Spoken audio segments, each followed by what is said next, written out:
Hi. Okay. So first off, I am Dr. Natasha Anderson, and I first want to thank everyone for being here today for this good talk on how to lead like a woman in STEM.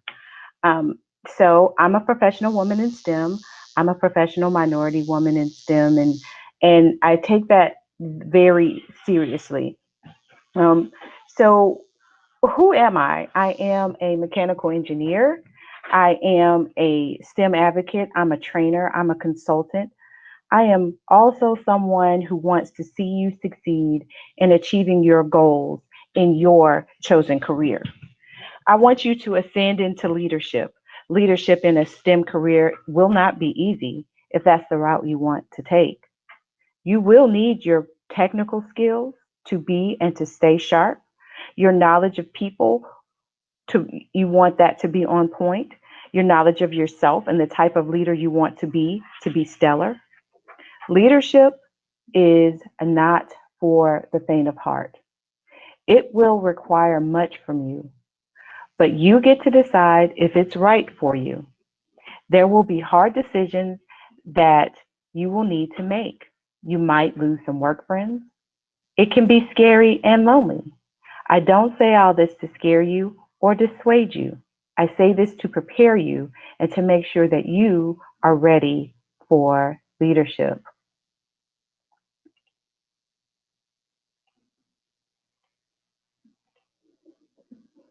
So, who am I? Again, I am Dr. Natasha Anderson. I'm a speaker, I'm a consultant, I'm a trainer.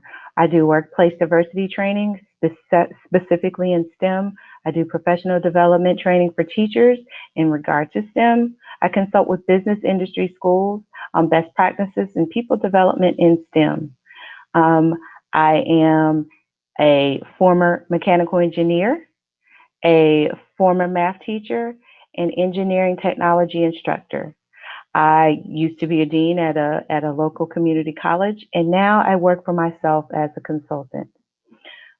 So the question is, what is what prepared you for leadership? I always tell people that leadership for me has always been this organic process. I didn't actually know that or consciously know that I wanted to be in leadership until that is where I found myself. And when I look back over my professional career, I've always had leadership roles. And if I look back over my life, I can see that I've always had leadership roles, even in elementary school through to my college years. And it wasn't easy to lead when I was in college. And, I know that you can all imagine I was severely outnumbered by men. And I'm a woman. And as you all can see, I'm a Black woman. What you all you guys didn't notice? Well, the men in my course of study sure did. I could never tell what offended them more. Was it my race or ethnicity or my gender or both? But I didn't let it deter me though. It was my experience.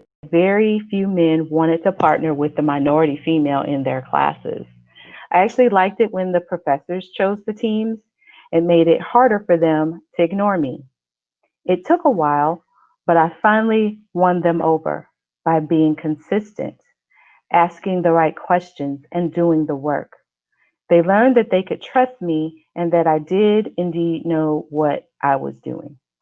I was also lucky to have good friends, both male and female, and family cheering me on from the sidelines. But it was hard and exhausting. So one doesn't come out of the womb leading. That's not what happens. There's research that suggests that leadership is inherent in some people. In my experience, leaders can be developed over time. Any of you want to move into leadership? Do you think you kind of sort of maybe want to pursue a leadership position or role? You raise your hands where you are. Or are you currently in a leadership position or role and you're feeling like you might need a little bit of guidance? I think Both places are very normal, and hopefully by the end of this time with me, you'll start to see a little light at the end of the tunnel. So here's what we know about STEM and women in leadership in STEM. The numbers are not great. What we do know is that the future of work in general is female, while the work population difference between male and female is very small. Women are working more than men. The problem is that there is not enough talent, meaning people, to fill the jobs both now and in the future. The problem within the problem is that there are not enough women in the talent pool. So in America, women make up 49% of the workforce. 49%. That's almost 50% of the workforce. We know that STEM education and skills are critical to, to our ability to innovate and compete on the world stage. STEM careers represent some of the largest growth opportunities and highest salaries in the United States, especially in the tech field. Yet, women make up around 23% of the total workforce in STEM fields. And of the 22%, only 12 have some type of leadership role. Now, let's let that sink in just a bit. There's only a certain percentage of women right now in a STEM profession that has some type of leadership role. And the news doesn't get much better than that when we talk about the knowledge that women are still earning less than $1 for every dollar that a man earns. Right where you are, I want you to stop and write down or put into the chat at least one reason you believe these numbers are so low in STEM.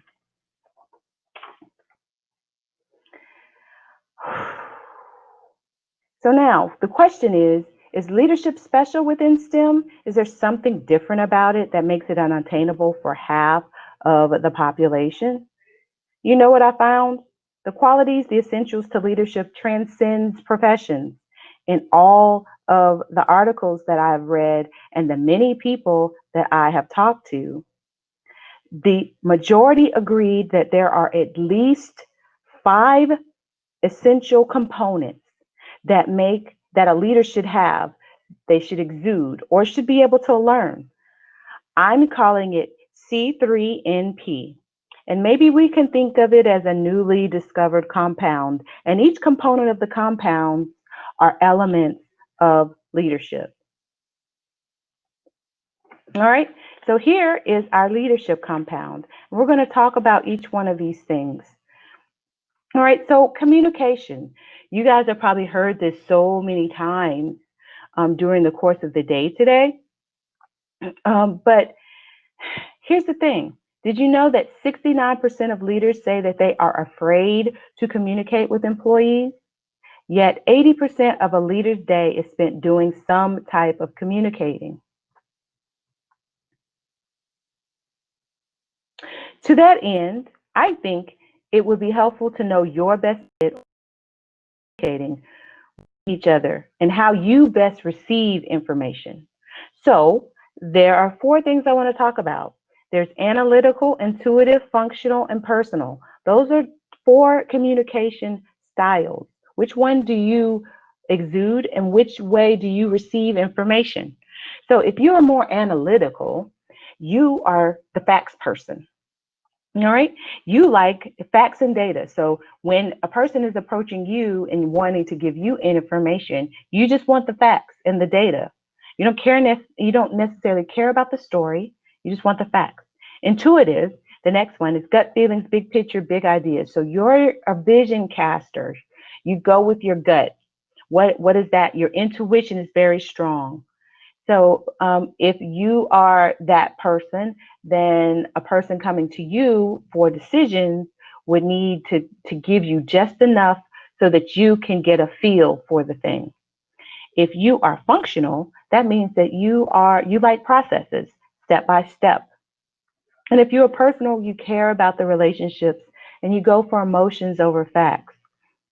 So please know that you probably have a primary and a secondary method that you operate in daily. Which one do you believe you are? Which one is your secondary? Maybe you can write that down on your paper. All right, the next C is collaboration. How good are you with working with others? Can you take feedback without getting angry? Do you marry yourself to ideas and then double down on them? So the leader is responsible for having a vision for the team. She must reject the idea of working in silos. She's got to provide multiple opportunities for individuals to commune with each other and to share ideas in an open forum. Sharing the work and fostering communication is key here. And then the third C is critical thinking. How are you at thinking through the whole scenario to potential problems? Is problem solving a specialty? Critical thinking to me is thinking past the immediate problem to formulate a long term solution with the help of others. You, as the leader, must be able to and have members of the team that can see past the right now, and then making sure that the team is taking steps to solving the problem. Network. So the next letter is N. Network. Do you know others working in your field and beyond? Do you have a mentor, someone that can introduce you to other people in the industry? Are you putting yourself out there to meet others? Are you going to conferences like the one we're at today? Um, Professionalism. P is professionalism. How are you presenting yourself at work? Do others think of you as a professional? Are you showing up at work with your whole self, meaning you're coming with everything that you have to offer? And it's more important about how you show up. Are you prepared for the meeting? Did you bring ideas to the table? Are you fully present? And then the last bit is the M, and I'd like to add that as mentorship or mentoring. I think is really important. A mentor doesn't have to be of the same sex or even in the same profession. A mentor is someone who supports you, who can help you see into the future, who tells you the truth about yourself, and is there to provide clarity. So I know that you have the skills. That is not the problem. You are in the room for a reason. Please know that your skills are not in question, and neither is your desire.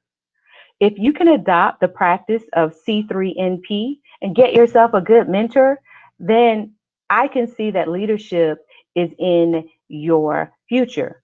But don't stop there. Remember that we want more women in leadership roles.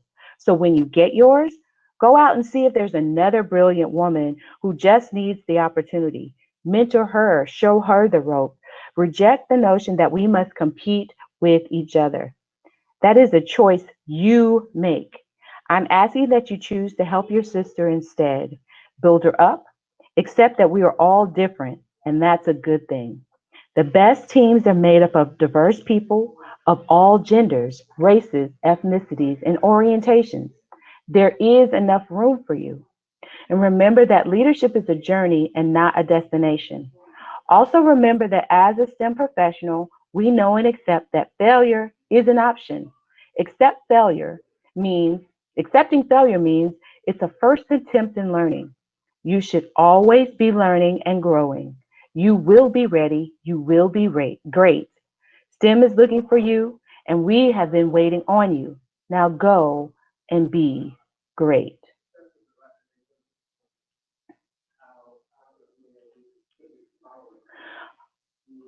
All right, so I uh, would like to take questions now. I think I have about 5 more minutes. If you have some questions for me, I would love to answer them.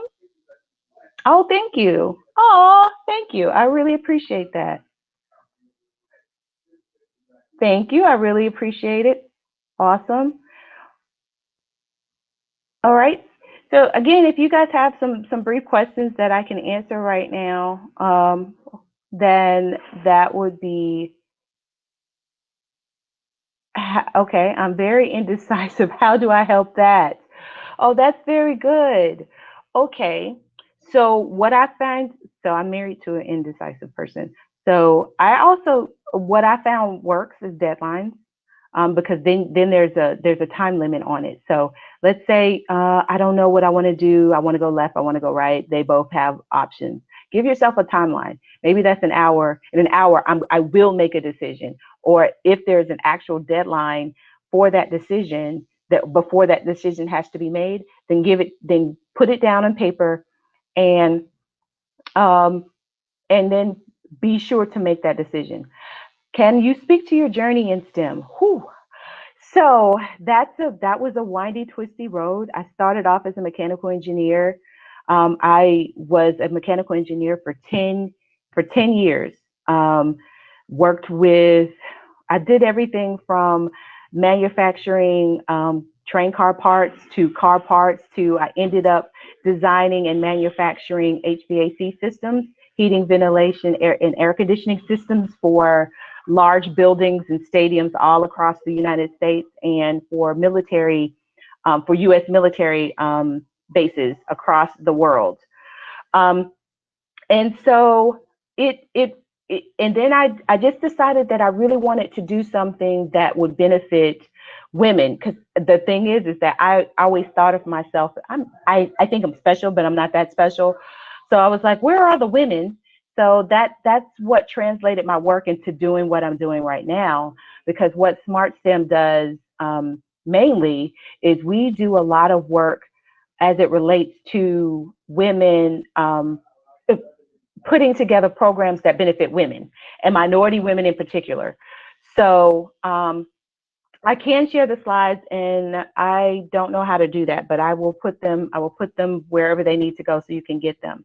So that's how I decided to become the CEO of Smart STEM. It was an offshoot of the work that I was already doing when I was an engineer and when I went into the educational system.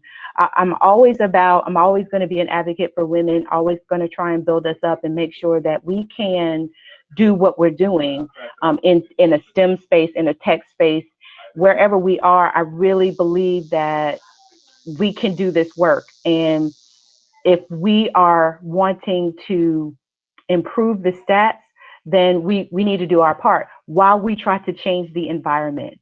Oh, that's great. um, Finding a mentor. I think I have 2 minutes left. Finding a mentor. Okay.